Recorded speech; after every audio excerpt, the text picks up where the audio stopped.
count it until it's on the ground.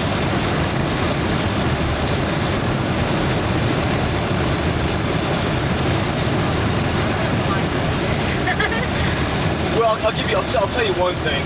This airport is a pretty tricky airport, and what they tend to do is only allow the most experienced pilots to come into Jackson. So be sure that your pilot is a very seasoned veteran, very, very particular about it. There are some pluses to flying into this place.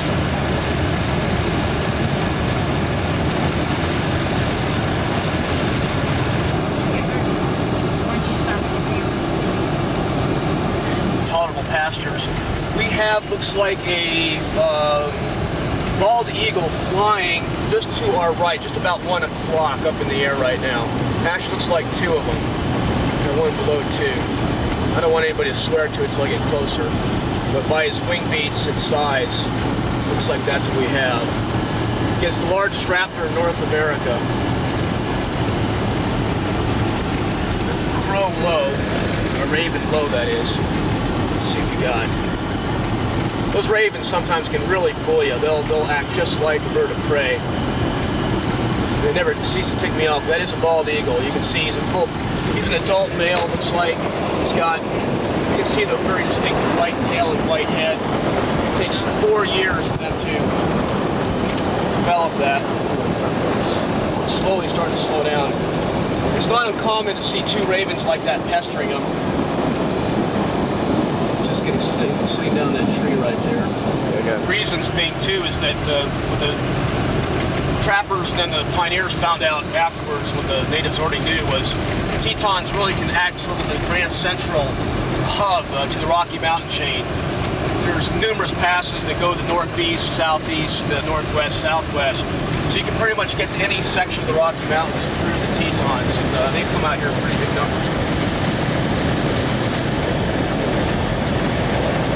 First white man who's credited for being in this valley is a man named John Coulter. He has a pretty interesting story.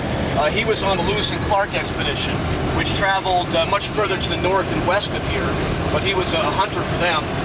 Spent 3 years with Lewis and Clark, and they're on the way back down the Missouri River, a couple days shy of being back to the only quote civilization that they've seen in 3 years, when John Coulter runs into 2 trappers from St. Louis who want to come out here and trap beaver, and they talk him into going with them. So he turns right around and comes right back out this way. And it's a bit of a long story. The partnership didn't last very long, and he ended up meeting up with another larger trapping expedition, and they set up a rather large trading post up in the Bighorn River, up to the northeast of here. And in the winter of 1807, 1808, John Coulter was asked to this area where no one had been before. They knew there were natives down here, and they wanted someone to go down here and tell them that this trading post was set up and that they should bring all their beaver skins that they catch that summer up to the trading post in the fall. So John Coulter, on his own, leaves the Bighorn River and goes through what is now the town of Cody, Wyoming, works his way down the different mountain passes up here, and he either came down, we figured, the Gros Ventre, or maybe came down Togety, which is 10 miles to the north of here, but entered the valley in the middle of winter, crossed over Teton Pass into Idaho, and then worked his way up again up through the Teton Range to the west, back over and entered Yellowstone area, and then worked his way back up to the Bighorn. But pretty spectacular feat for one man in the middle of winter. Really? A lot of walking in. What's that? Was he walking? No, he was walking. That's a lot of walking. One of the things, though, to keep in mind when you hear tales like that, especially when you read about Lewis and Clark and the different trappers, they always make it sound like they were all on their own. One thing to keep in mind is that the trappers and early pioneers had a very intimate relationship with the native peoples. Lewis and Clark always spent the winter at an established Indian settlement. There's no question that, for example, John Coulter probably had guides throughout his trip, through the Gros Ventre. And trappers too, they used to have what they call their rendezvous, when all the trappers would get together to sell their furs and get gear for the following year. Usually 50% of the people there were the Shoshone Indians or different Indian tribes who had befriended the trappers. So there was a very very intimate relationship between the different groups. There there was only one tribe that was very hostile towards the settlers and towards the trappers and other Indian groups, and that was the Blackfeet. They were a very violent Indian tribe, and they were feared by both settlers and other Indians alike.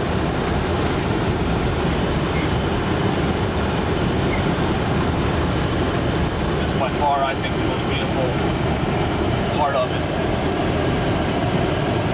Never tire of entering this area.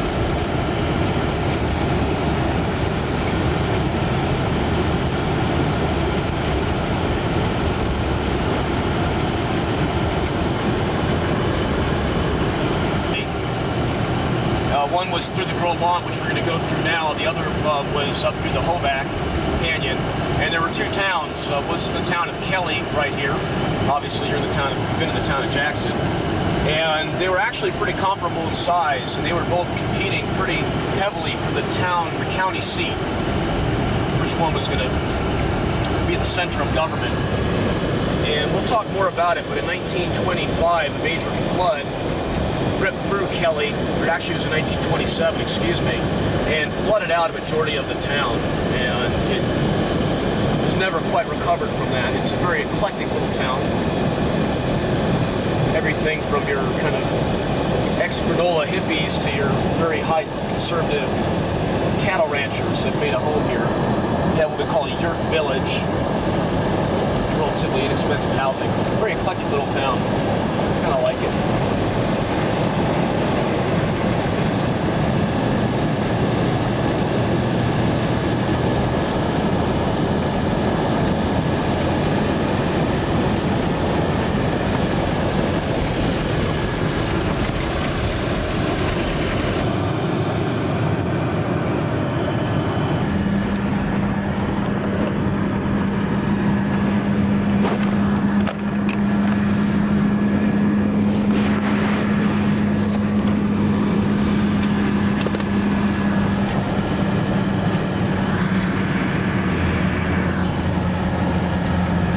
Right here to the right is called the Kelly Warmly area. How old Western is it? You know, something I really don't know. My guess is somewhere in the 40s. Probably seen it, didn't know it.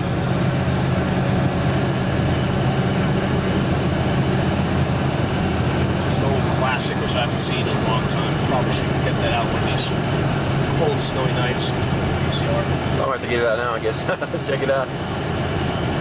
Called Shane, huh? Shane, yeah.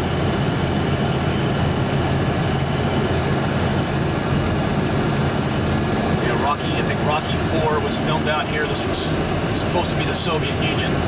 Oh, yeah? Rocky was filmed out here. Spencer's Mountain was filmed up in Triangle X, about 10 miles to the north. And the classic of all times, Clint Eastwood's Every Which Way You Can, was filmed in Jackson. Much to the embarrassment of about 90% of the town. Oh yeah, why is that? Oh, it's, I don't think it was one of his better movies. Oh yeah. The only reason I watch it is just so I can laugh at some of the local people I know that are in the movie.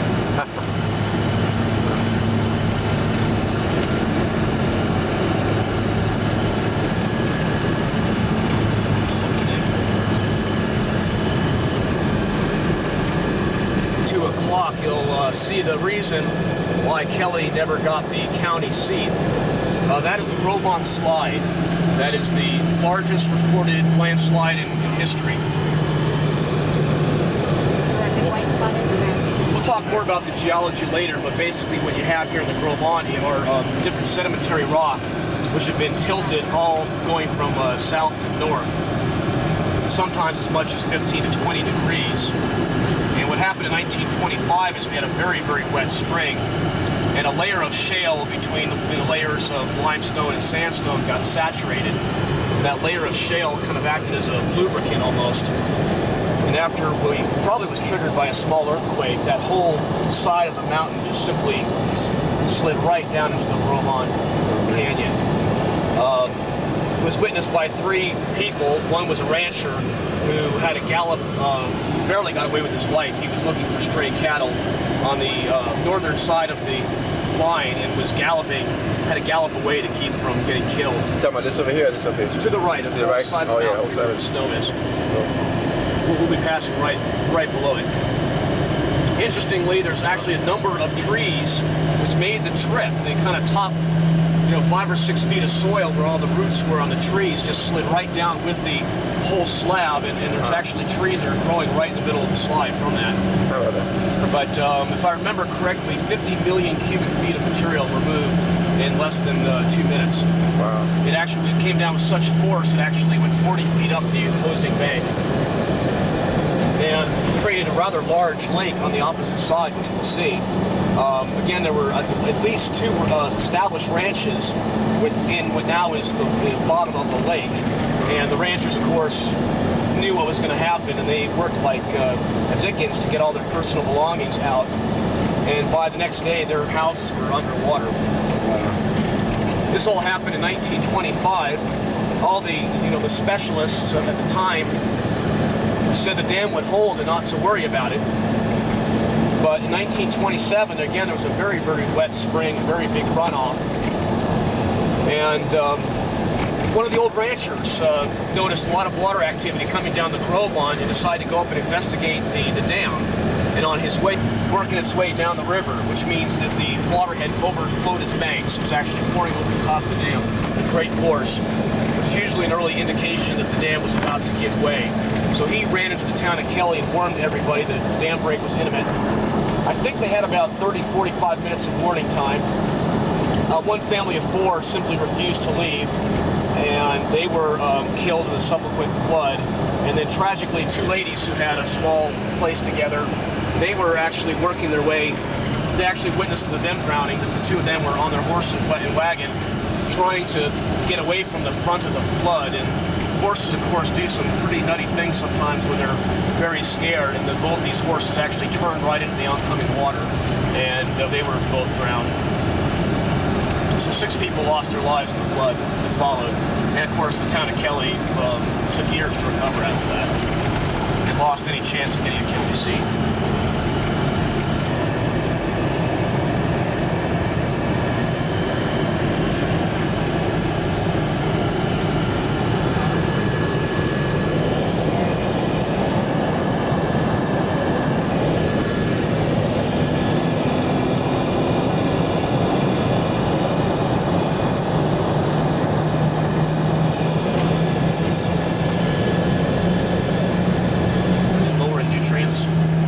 Same difference between eating fresh vegetables versus freeze-dried vegetables or vegetables that have been frozen. A lot of the nutrients get destroyed in the freezing process and foraging times. And it's pretty amazing, especially for moose. They tend to be more sensitive than other animals. In really harsh winters and where the springs don't come for a really long time, you can have as high as 50% mortality amongst the yearlings. It's a very critical time of year. They tend to be pretty docile and actually tolerate the snowmobiles more than a lot of other animals. And there's always a chance to see one today. But the last study I saw is that when a Bighorn sheep in winter goes through panics, their heart rate will go up to panic levels, and sometimes will remain there for over 8 hours. Oh, okay. And they now believe that one of the highest factors for their metabolism back to normal after being panic. Something to think about. So every time you scare one of these animals and make them run away, you are contributing to increasing their chances of not making it through the winter. It's very sobering. I was heartbroken one day. I was on this road and I got stuck behind a moose, and he was exhausted, and it was horrible because every time I would stop, he would stop. He wouldn't get out of the road. Every time I'd move, he'd start moving, and if I sped up to try to kick him off, he'd just start running too. And you knew just by being there you were. He looked horrible, right? And see, I had no choice but just sit there. It took over 2 hours to decide to get off the road. Okay, let's see if these guys will be any place to park.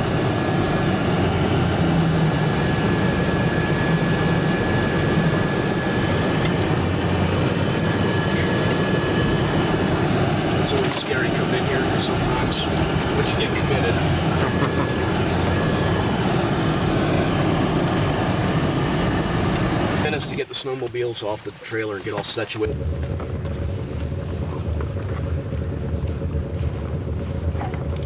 Hi. Are they hooked together?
Who's this? Gail ran.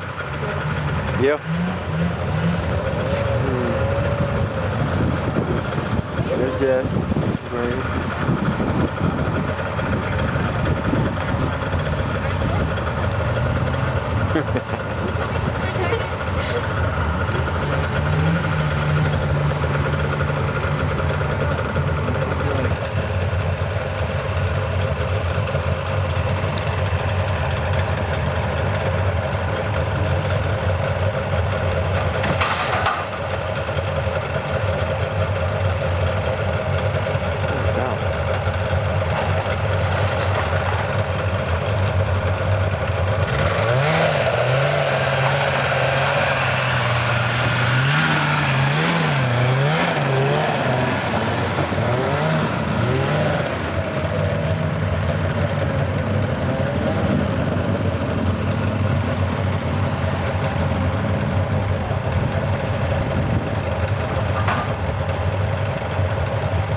Locations, including the grow vine. What we're seeing up here are mostly ewes those are females. They grow a relatively short horn. It is a horn. It's a permanent, watch out, the machine's coming this way, please. It's a relatively short horn. Horn meaning it's a permanent fixture to the skull. It does not fall off annually like antlers do. And the females, the ewes grow these relatively short ones, about 3-4 inches long.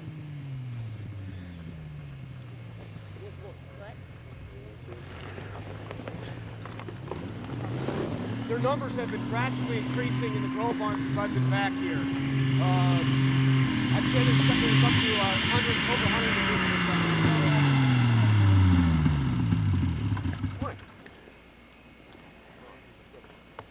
Hi guys. How you doing? Francois Coran. He's actually the owner of the Thorco company. Today. These guys off the back. Yeah.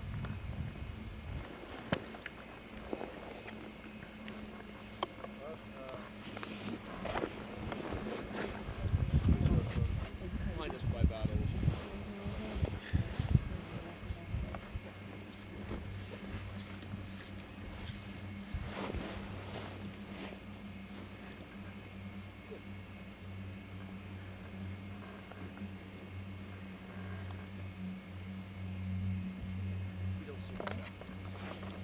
task in the winter is actually taking naturalists, photographers back here to photograph these guys. In most places to see these guys, I mean, they have horror stories about sending spending 6 weeks in the backcountry, you know, tracking through feet of snow and having a miserable experience, and they always go crazy because here they can just set up their cameras right on the road and just take pictures for hours. So you really should feel very special to be able to see these animals.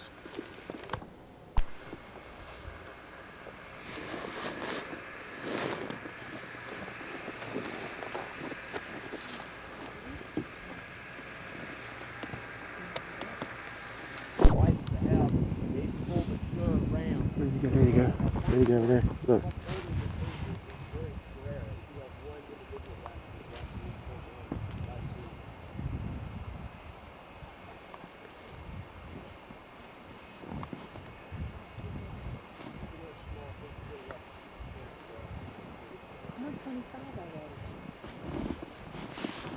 Mabel, how old is that one? No, 25 of them. Is your watch set right? Mabel, how old is that one? It takes 8 years for them to get. Anyway, how old is that one? Is your watch still on our time or what? Huh? Has your watch been set right? No, I have 25 pictures taken of them. Yeah, we gotta get Oh. back on. I thought you said it was 125 already. We took a bunch yesterday, babe. Yeah, I did. Like your trees do as far as the, you know, the age of the horn, the age of the individual. These are the animals that are responsible for that wonderful mating behavior. The two rams coming in full charge with each other, crashing about the head. The size of the horn plays a big part of it. They don't like looking doing at that him. because it takes a lot of energy. And in the fall, these guys collect harems just like elk do, trying to collect females, individuals. And the males, of course, are going to try to hold those females and fend them off for the males. And there's a lot of display that takes place, and each showing each other their horns. And of course, the animal with the bigger horns is usually given is dominant, and the ram with the smaller horn will be submissive to that ram. However, if you have two rams that have very equally sized horns, that's when you get those wonderful displays when they crash into each other. They actually have a double skull, which helps protect the forces that they muster against each other. And sometimes they will ram like that all day long until one finally gets too tired to go on, and the dominant ram will go on. Sometimes they hit so hard they actually lose. It's in the back of that backpack. Anybody need binoculars? You like it so far? Yeah. Pretty cool. We'll go ahead and push on and He's up on the Those side ram? of the hill here. There's a couple right there. yeah. There was a couple on the side of the hill. I didn't see the ram, but you did. We'll go scout for him on the way back.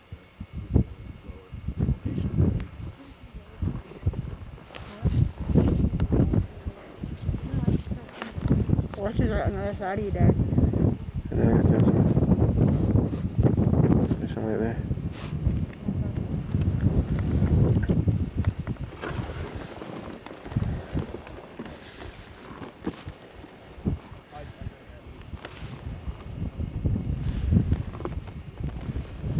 This is somebody's ranch, I think.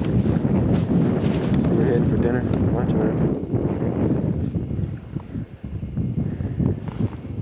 The road's not that wide. I don't think I'd want to drive far. He said the guy wanted to keep the road cleared off because he got people coming in for Christmas. The rancher does.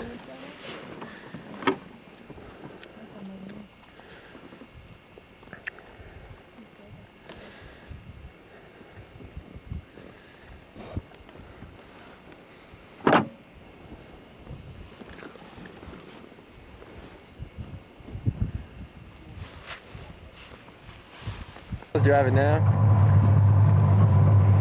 Don't run me off the cliff.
how to get that color.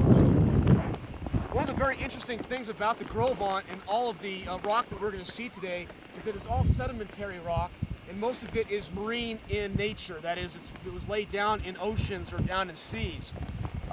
500 million years ago, Wyoming, what is now Wyoming, was much closer to the equator, and for most of the last 400 million years, there was kind of a mid-continental ocean, mid-continental sea that existed over Wyoming, and its shores would recede and go back and forth over the millennia. But thousands and thousands of feet of marine deposit, Jurassic period. That red color comes from iron oxides, which are in the rock. It's all sandstone right here. And as we move further to the east, we're going to get to progressively younger rock. By the time we get to the ranch, the rock is mostly going to be a gray sandstone, which was laid down during the Jurassic period, or down the middle and late ages of the dinosaurs. And in fact, we won't be able to do it today, but if you go dig around in some of that sediment rock, you can actually pull out fossilized oyster shells from 150 million years ago. Wow. Which is pretty fun. About 100 million years ago. And that force basically crushed the earth here, causing pressure. And the Gros Ventre Mountains were pretty much born about 50 million years ago. It re-exposed all this rock. Again, it's a very neat area geologically. There's so much going on. The Teton Range right behind us, that was formed by very different forces. The Tetons are a very young mountain range, only about 10 million years old. The rock itself is very old, it's about 3.5 billion years old. It's only been exposed in the last 10 million years. And that right there is a fault line right along the base of the Tetons. There's forces pushing the mountains up, and then also forces pushing the valley further down. And they're still rising at about 1/2 inch every years. So it's a very, very active area geologically. In fact, this area, along with Yellowstone, is considered the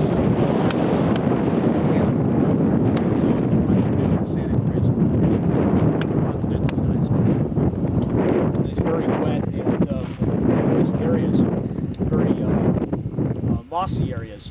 They had 4 toes in front and 3 in the back. And as the whole climate of the West changed from that to more open plains, going from vegetative areas to more grasslands, this little dog-sized creature adapted too. It no longer needed, it was turning from a forested animal to a plains animal, and developed longer legs, longer necks, a different kind of mouth, digesting grasses rather than plants, leaves. And the horse evolved here. And of course, over the millennia, there's been different land bridges from here to Asia, and the horse migrated to Asia through those land bridges. And then around 10,000 years ago, for reasons we're still not sure, the horse became extinct in North America, completely died out. There are those who actually think there's a connection between the extinction of a lot of mammals, like the horse, like the mammoths, like the saber-toothed tiger, off the land bridge.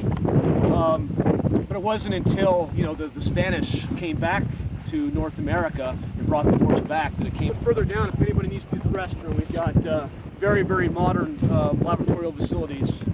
Lots of